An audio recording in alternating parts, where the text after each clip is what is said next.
When did you start feeling so sorry for yourself? It's unbearable. What? So you think we might have put a few people out of business today? That's all for naught.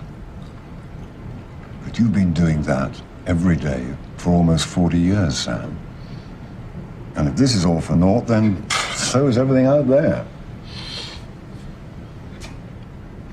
It's just money. It's made up. Pieces of paper with pictures on it so we don't have to kill each other just to get something to eat. Oscar winner Jeremy Irons from the underrated movie Margin Call. Yeah, that's how we're kicking off this episode. Welcome to Money Unplugged. I'm Chris Hill. Thanks for being here. We are rolling through September. Next week on the show, David Gardner from The Motley Fool. Today, I'm talking to Nick Maggiulli. He is the Chief Operating Officer at Ritholtz Wealth Management, and he's the author of the new New York Times bestselling book, The Wealth Ladder, which I have right here on my desk. I know it's an audio podcast, but you're just going to have to trust me on this one. I find Nick interesting because he's a data guy, he's a numbers guy, but he is also such a good writer.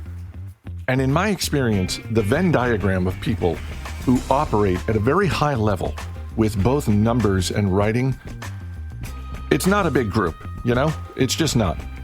But Nick is one of those people who can do it. We talked a little bit about his writing. We talked about his experience of starting college just as the great financial crisis was beginning. We talked about his brief stint in a musical group. Yeah, it was a great conversation with a couple of surprises in it. So let's get to it with Nick Maggiulli.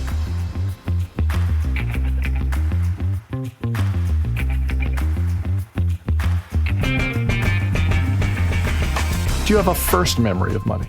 I lost my tooth at like preschool, or like the year right before kindergarten. And I asked my teacher, what do I do? And they said, oh, you got to put it in a baggie, take it home, put it on your pillow, and the tooth fairy will come, right? Well, what they didn't tell me was that you're supposed to tell your parents that this happened. So I did this. I said, well, will the tooth fairy bring it? He said, they'll bring you money. I said, oh, cool.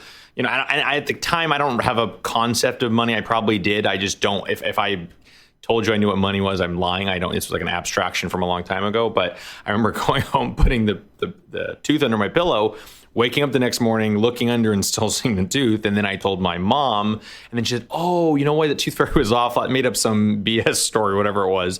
So the next night I'm like super hyped. I'm ready to like, you know, meet the tooth fairy or whatever. And I'm like sleeping, but I'm like kind of, you know, still kind of anxious to meet the tooth fairy. And at some point I like woke up and I catch my mother, but I keep my one eye just very, very slightly open. I realized it was my mother doing it. And she had taken, and then there was money under the pillow. And I was like, but that wasn't the tooth fairy. I thought I was expecting, you know, whatever the tooth fairy, you know, looks like. And it was just my mom. And I was like, I think I'm being lied to. So there was like, that started me down a very skeptical path the rest of my life. So, but that's my kind of very, very first money memory. So one of the things you write about in your book is your circumstances growing up. And you're very straightforward about economically, it was kind of a rough circumstance, both from a financial standpoint. Your parents get divorced when you're pretty young. The thing that struck me, Nick, was your parents declaring bankruptcy multiple times when you were a kid. To what extent do you remember that? And what does that do for both your mood? Because that seems like the sort of thing that just is laden with anxiety. And then also how you think about money. You can take those in any order you like. Mm-hmm. So my parents split up when I was 6 years old, and the bankruptcy was a part of that. Like, I think the financial, I mean, there's other things going on, but at least from my perspective, I didn't know this when I was young. When I was 6, I didn't know any of this. But as I got older, I learned, like I think I was like 12 or 13, I learned that, you know, they, you know, broke up and there was a bankruptcy. So in my head, I said, oh, it must have been because of the bankruptcy. And the other part that was so interesting, like to this day, my parents still get along very well, even though they've been divorced since, you know, for over basically 30 years now, right? And the joke is every year on their anniversary, they would call each other, even though they're both remarried and happily, like, no, there's no cheating or anything going on, but they would just do it as like a joke. So they got along so well. My father was always at my mother's family events, and now my mom goes to my father's family. So like, it was almost like they got divorced, but they're still friends. So as a kid, that kind of messed with me a little too, because I'm like, they got divorced, but they're kind of friendly. So like, it must have been a money thing. And so I really attributed, like, I think that's one of the reasons why I kind of got into money, because I was like, I never want that to be an issue for me where I have a money problem. And that's why I end up like losing love, or who knows what it was. And obviously I've since learned that that's not the full story, right? You're a kid and you don't know much, right? But in terms of the bankruptcies, I didn't know about them until like I was a little bit older. I was like 12 or 13. And by this point, my parents are split. I'm living with my mother. And then, 2008 happens, where they were doing cash out refis. And, next, we have a sports car, we have a big screen TV. I didn't know where this, I have no clue about any of this stuff. Right? I'm a young kid. I'm like 14 years old. And then, house prices going up, and then it stops going up, and then the payment changes, and then you can't make the payment, and then we lose the house, right? So that was the second bankruptcy on my mother's side. My dad did not declare bankruptcy again. And that's the other thing too. My dad has never said the word bankruptcy. He always says, "Oh, we had the BK." He always says, I don't know why he's just using that. He always, but now that I'm only realizing this now on the podcast, he won't even say the word. Like he always calls it the BK. Oh yeah, we had the BK. And he's like, that was a good thing though. And he actually doesn't regret that. He's like, that allowed us to start fresh. I actually really liked that we did that. It was the only way to kind of solve everything. So that was actually, he appreciated doing that at the time. But even like how he talks about it, he kind of distances himself from the concept. He says BK like it's Burger King or something. And I'm like, what's going on? So, but yeah, so I didn't really understand all that. And I didn't even know about my mother's second bankruptcy till years later, right? And so it was very interesting. I remember watching this Elizabeth Warren talk a long time ago. And this is not a political thing. When she was like, professor and everything. And she was like, it's really hard to hide divorce. It's really easy to hide bankruptcy. She's like, you can talk. He's like, every person getting divorced, there's like more bankruptcies out there, but people hide them. It's really relative. I mean, of course, no one's going to look rich, but it's like, there's people out there that are hiding bankruptcies, and it's really easy to do it. And so she's like, there's a lot more people declaring bankruptcy than you even know. And it's very interesting when she was talking about that. And I only learned how true that statement was later in life. What was the first job you had when you were a kid?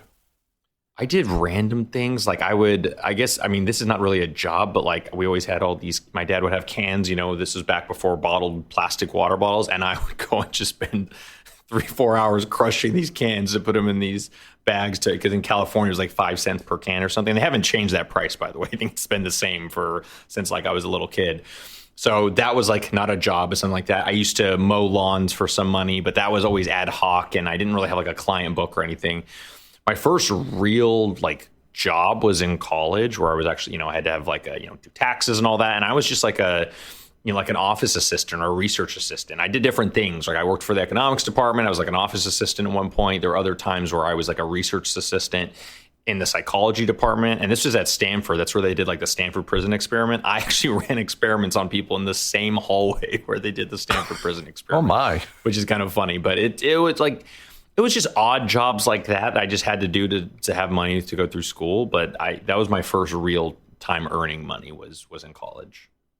Another thing you touch on in the book is you go to Stanford and you are very quickly introduced to people of very different wealth levels than you are at.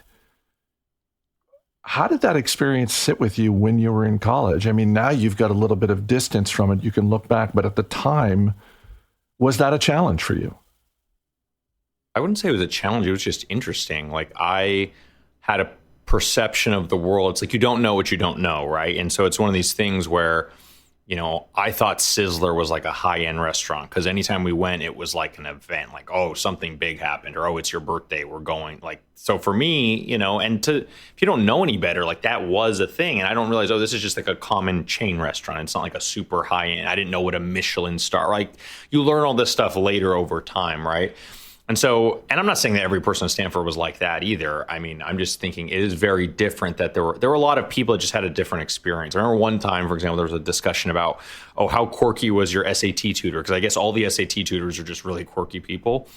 And everyone was like, oh, well, mine did this, mine did that. And I was like, I was the SAT tutor. Like there was and that's stuff that just like, yeah, that's what someone in the upper middle class has an SAT tutor, has someone that helps with test prep. That's a very normal thing. It's not like a rich, super rich person thing. It's like a very normal thing to have, I didn't have that experience, right? So that was it. It was just like little moments, and it wasn't like a big disconnect, but it was just like moments like, oh, I've never done that. Or, yeah, I've been on an airplane. I flew up from Southern California, or I went to Arizona once. Like I'd been on an airplane like twice in my life, basically at that point. And I'd, gone literally the state next to me or up a little bit, right? I hadn't gone that far, So for me, it was like just a big change to kind of meet people. Oh yeah, I've been to Europe, I've been here, I've been there. And so like it's just different backgrounds. And it was just interesting to go through that. Am I correct that you started at Stanford in the fall of 2008? Yep.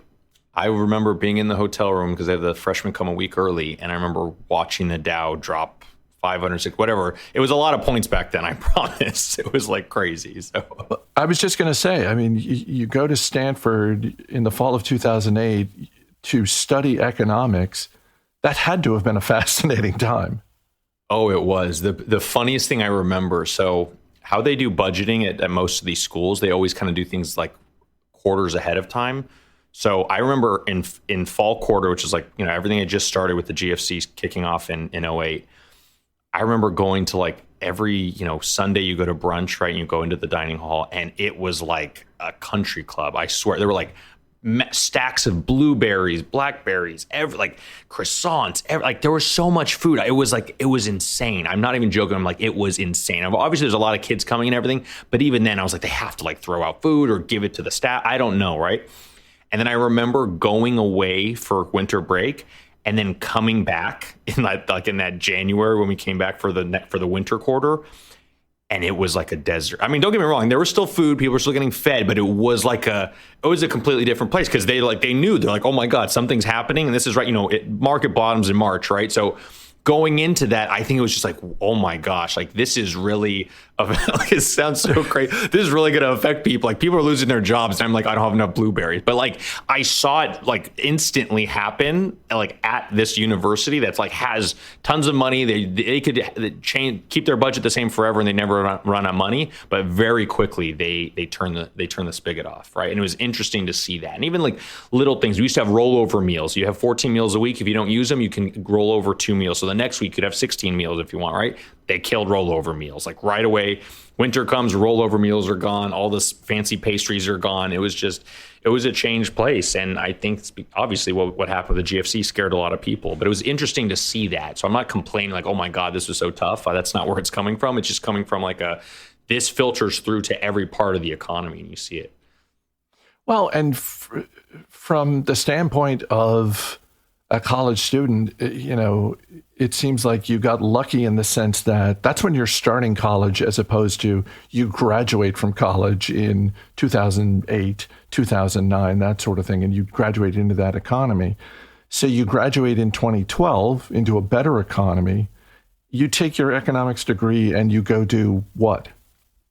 I went and did something called litigation consulting, or also known as economics consulting, and it's a little different than management consulting because management consulting, you just work for like a, Fortune 1000 company. You're trying to help them improve profitability, et cetera.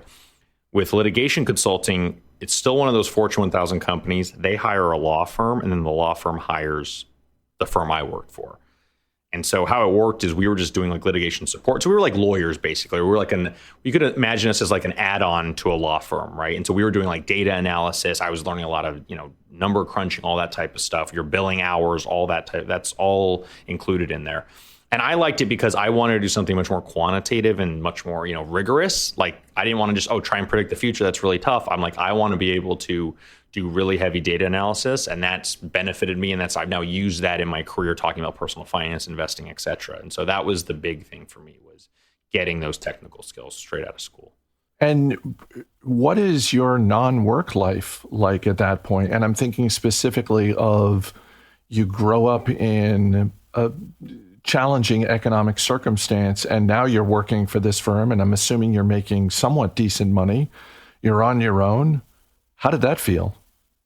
It wasn't that bad because Stanford just opened so many doors. Even though 2012, we were starting to come out of things. I think the housing market had just bottomed. So it was basically the beginning of the turning point. I remember that first year, it was pretty slow in the litigation business, but by 2013, it had picked back up again, and it was busy for, as far as I know. I haven't been in the industry since 2017, but it was basically busy from 2013 all the way to 2017 nonstop.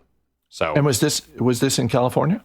Yeah, I was in San Francisco at the time. So yeah, I'd moved there. But yeah, so it's like I got a signing bonus after I paid the tax and everything, and I had to pay for like getting into the first apartment. I had like $1,000 to my name. I had to put the security deposit down and everything. So I didn't have a lot of money, but I started to earn money. I was making good money, like especially for someone who just graduated college. So like it had all worked out. So I didn't have any real struggle. There was no real struggle period there. Like I got there and I did the right thing. I set up my 401k. I started saving immediately. Like I was very careful about spending money early on because I didn't have anything, and I knew I needed to build up a buffer. And that was like the most important thing, because God forbid something bad happened, I could have been, debt, who knows, all that type of stuff. So I had to be very careful early on.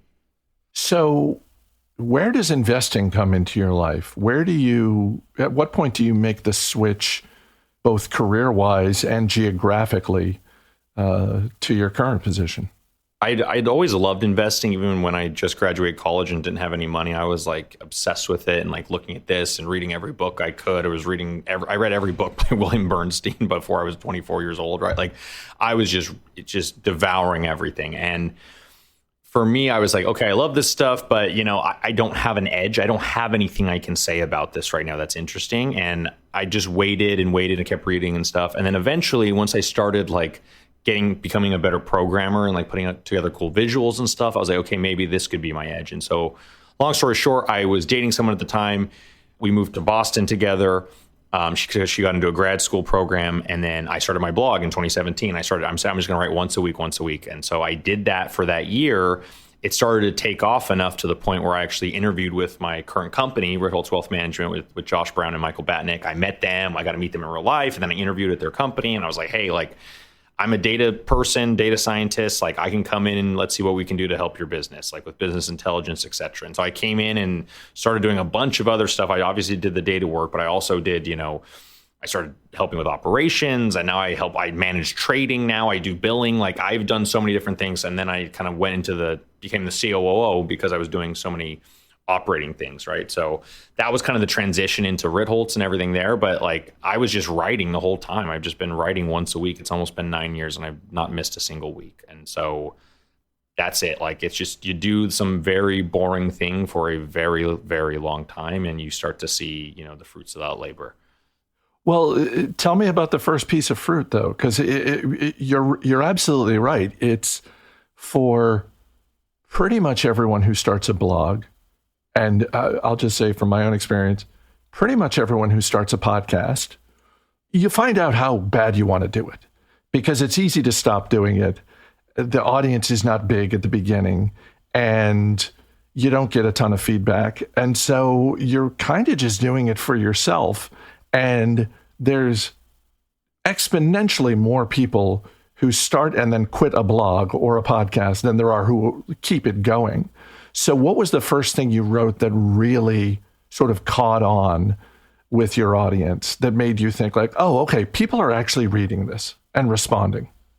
So my 16th post was called Just Keep Buying. That was the name of the post. That became the intro eventually for the book, which I wrote, many years later. That was 2017. So 5 years later, I wrote the book. Actually, it was published 5 years to the day later than when I wrote the original post, which it wasn't our original plan. We just, hey, we're going to publish it. I want it out by December. They said, okay, we can do December. And then they said, actually, we can't. We're going to do February.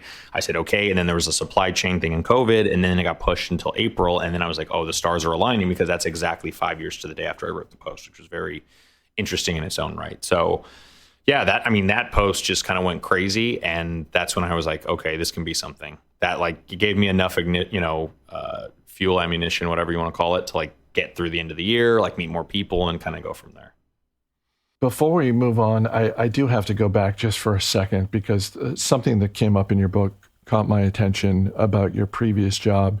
You're working for this litigation consulting firm, and you mentioned that for a stretch of time you played in a band with some lawyers. Yes. What instrument did you play? And please tell me the name of the band. The name of the band was Montgomery Station because we were in San Francisco, and that's literally the name of one of the BART stations. I think that was the station they got off at for they were all a bunch of partners at this law firm. And I played electric guitar, so I was playing lead guitar in the band. We had a singer, we had a drummer, obviously a bassist, and a piano player. And then we had like the other guitarists. Like there was always two guitarists in the band, and the other ones kind of rotated. I had one of my friends was in there at one point. Different people came and went, and so it varied over time.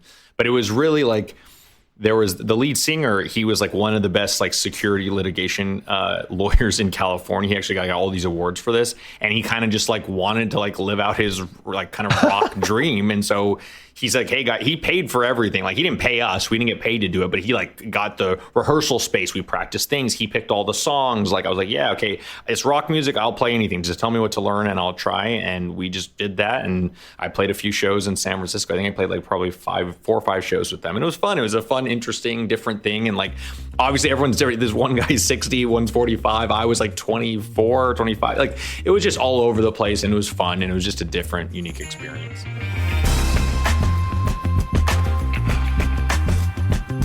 If you're looking for a smarter way to research individual stocks, then you have got to check out Ticker. Already trusted by thousands of investors worldwide, Ticker gives you the same kind of professional-grade data that Wall Street analysts use, but Ticker makes it simple enough for everyday investors like you and me.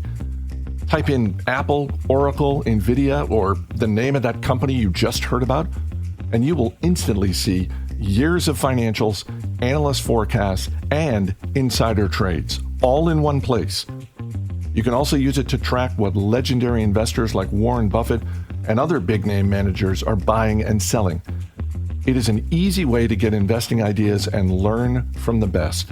Save time, speed up your investment analysis, and try it for free by going to ticker.com/unplugged. That's TIKR.com/unplugged. It is the cleanest, easiest way to look deeper into any stock and see what the pros are doing. Click the link in the show notes or go to ticker.com/unplugged. All right, let's get back to Nick.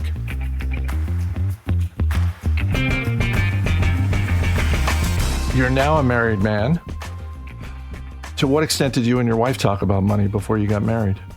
We talked about various different things. I mean, she obviously knew I was a financial writer, so she kind of knows I know a bit about this stuff, but she's much more frugal than me. So I'm like trying to like loosen the purse strings, like, hey, we'll be okay. Like, you know, it's fine. Like, and she's very like, oh, that price is crazy. I can't do it. I'm like, I don't care if it's like, okay, it's going to be a bad experience if we take the subway right now at, 1 a.m. or something. I'm like, let's just get an Uber. It's safer or something. But like, if the Uber is $100, she's gonna be like, that's crazy. I'm like, well, we're going to pay it. Like, it's just not worth like, getting on the subway at 1 a.m. or something. Like, and that's just an example of something like where we might disagree, but she would agree with me in that scenario. But like, there's times where I'm like, oh, you like this bag? Just get the bag. Like, it's not a big deal. It's not a $10,000 bag. It's like a $200 bag. And she's, oh, can we afford all this? I'm like, so a lot of this is me just trying to convince her that things are going to be okay. And like, I'm more chill about it. But yeah, I mean, she grew up in Europe. And so, she grew up in a place called Kosovo. It's not the richest country. She was born here in America, kind of grew up there, and then has been independent since 16. She kind of graduated school early, went to college, like has been all around the world. And then she's been in New York ever since. So she's kind of, had a very different background. And so from me, who kind of grew up in the US only, like, relatively stable, despite the bankruptcies and stuff, it was still like, stable. I could always stay with my grandparents, or there's always people we could stay with, right? We were never in abject poverty. I will never say that. Despite the bankruptcies, like we always had people we could fall back on, and I never had to worry about things like that. Yeah, it was just different backgrounds. And so just going through that and working through that with her. And I don't say this in a bad way. We never argue about money, like ever. We are always just like, I'm just trying to calm her down, like, hey, things are going to be okay, is most of our discussions about money. Before we get to the speed round, there's one other thing in the book I wanted to ask you about, because one of the things you write about is any individual person's career and their career path and the opportunity costs that come along with that. And that leads to this question, because you do have a full-time job. I'm assuming they keep you busy at Ritholtz. Mm-hmm. And I understand why you or really anyone would write a first book. because on some level you just sort of have that desire, like, no, I want this out in the world, and there's only one way for that to happen. But with everything you have going on, through the lens of opportunity costs, I'm curious what made you want to write a second book. Because you know, unlike the first time, you know what's involved, you know how much it's going to take, and that's time you could be doing something else. Yeah, so basically I put out Just Keep Buying, and some of the common criticisms I got, which were valid, was like, okay, this isn't going to necessarily help someone who's like deeply in debt. And I'm like, that's right. I talk about a little bit like raise your income and stuff, but like I don't really go enough into that. I barely touch it, if I'm being honest. And then someone's like, well, if I want to get really rich, like let's say I want to get, $10 million plus, as I call it, right? It was what I call level 5 on the wealth ladder, right? The book we're talking about. Just Keep Buying is probably not going to get you there either. Buying the S&P 500 and having just like a decent income, even if it's like 6 figures, unlikely, unless you have like, a 60-year time horizon, unless you have a really long time horizon, it's not going to happen. So I realized that, Just Keep Buying was a great strategy, but it's a one-size-fits-all strategy. That's what it's trying to do. It's saying, hey, if I don't know anything about you, just do this, right? And it's a good strategy. I still believe in it. It's one of the chapters of the wealth ladder. But once again, it's just one of the chapters. There are so many other strategies out there. And so I realized I had to zoom out and come up with a better framework that explains wealth and wealth accumulation and money. And that's what I kind of did with the wealth ladder. And so this idea had been eating at me. I put it out in December 2019. It was like my most viral post ever. It was on the front page of Hacker News for like 8 hours, which for those that don't know, but it's like a website where if you get on there even for a minute, it's great, like, because you get so much traffic. And if you're on there for 8 hours, like there are literally thousands of comments about that blog post. And I went through every single one of them. I spent so much time looking through all these comments, and I addressed all of them in the book. I said, hey, I'm going to take this post, I'm going to make it better. I'm going to use it, expand it, make it into a bigger framework. And I'm going to address every single, what about this? Have you thought about this?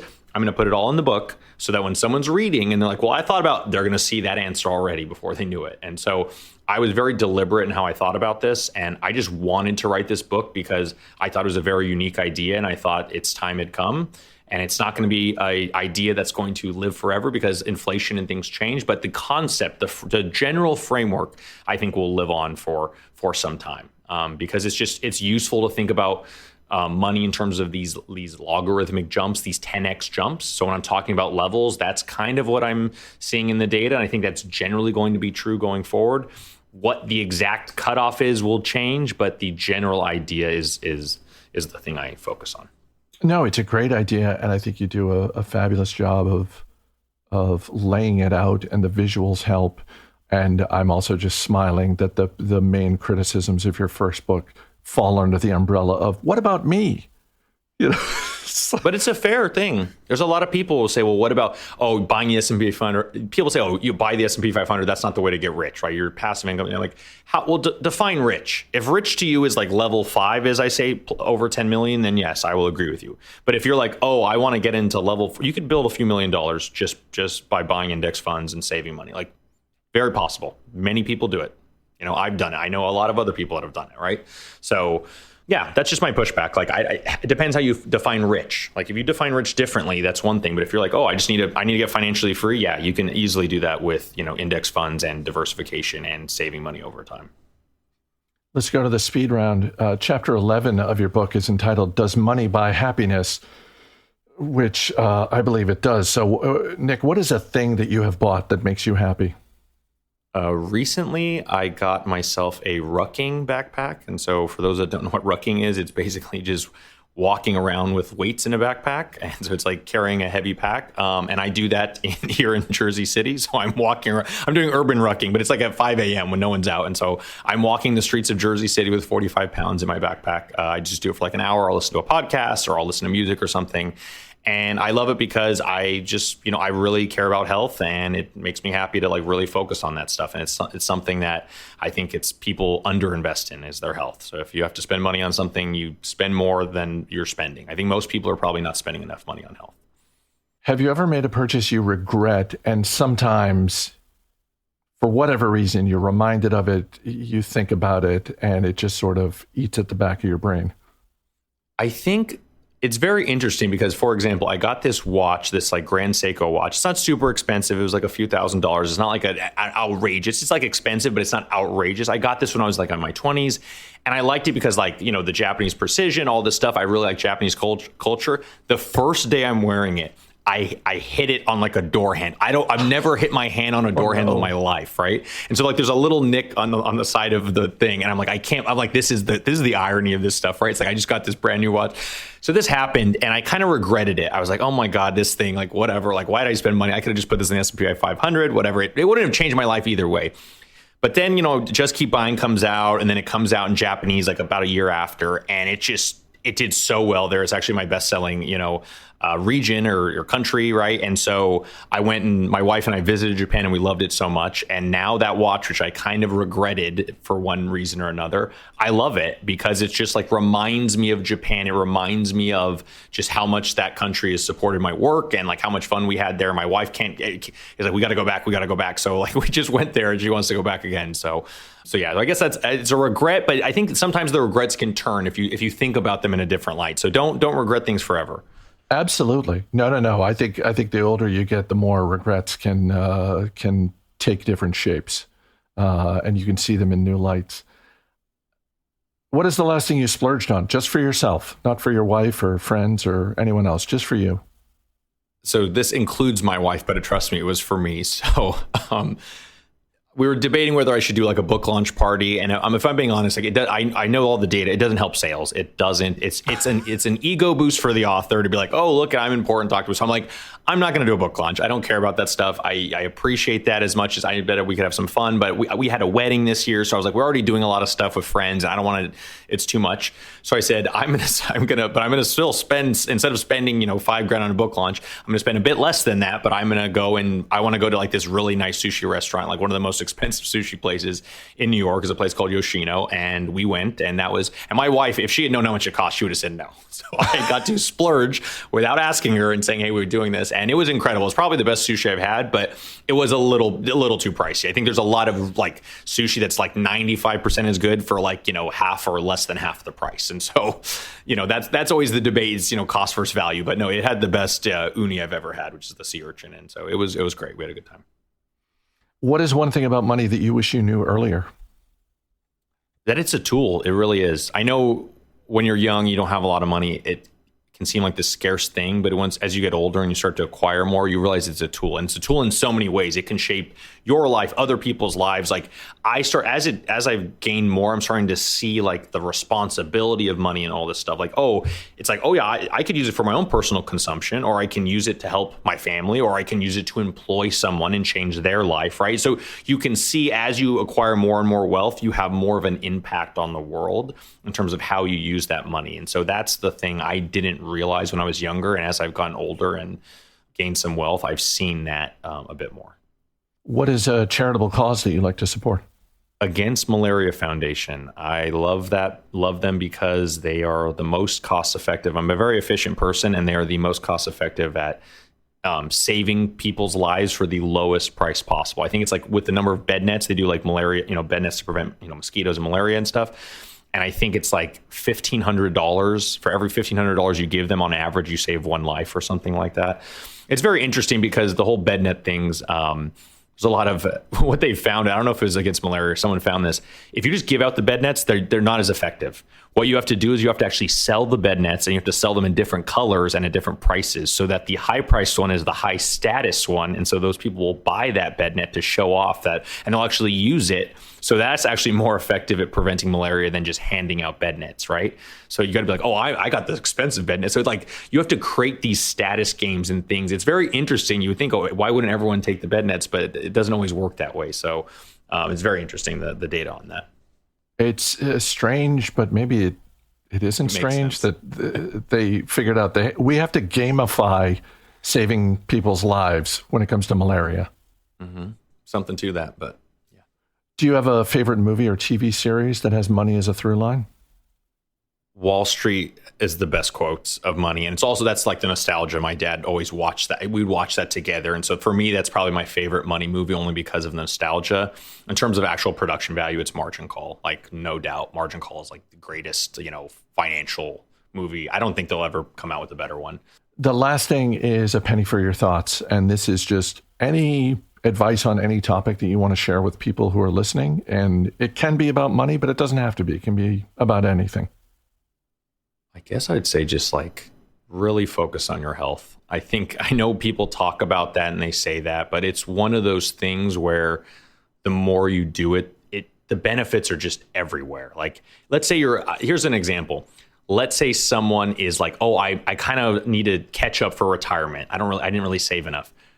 Let's be honest. The time's not on your side. You don't have enough time to compound for decades and all that. What can you do? Get healthier. Because then you can build a little extra time where you can work more, compound more, etc. I know that's a crazy statement, but I don't say, oh, here's what you need to do. You need to do catch-up contributions. Like, no, obviously you need to do that, right? That's the borderline, the standard baseline, right? You need to go beyond that. You need to get healthier so you can work for longer, so you can do other things, so you feel better. It's a win-win. So I try to focus on health. Like, that's basically all. Besides, like, when I'm doing podcasts and stuff like this, in my personal life, I just basically exclusively am focusing on my health.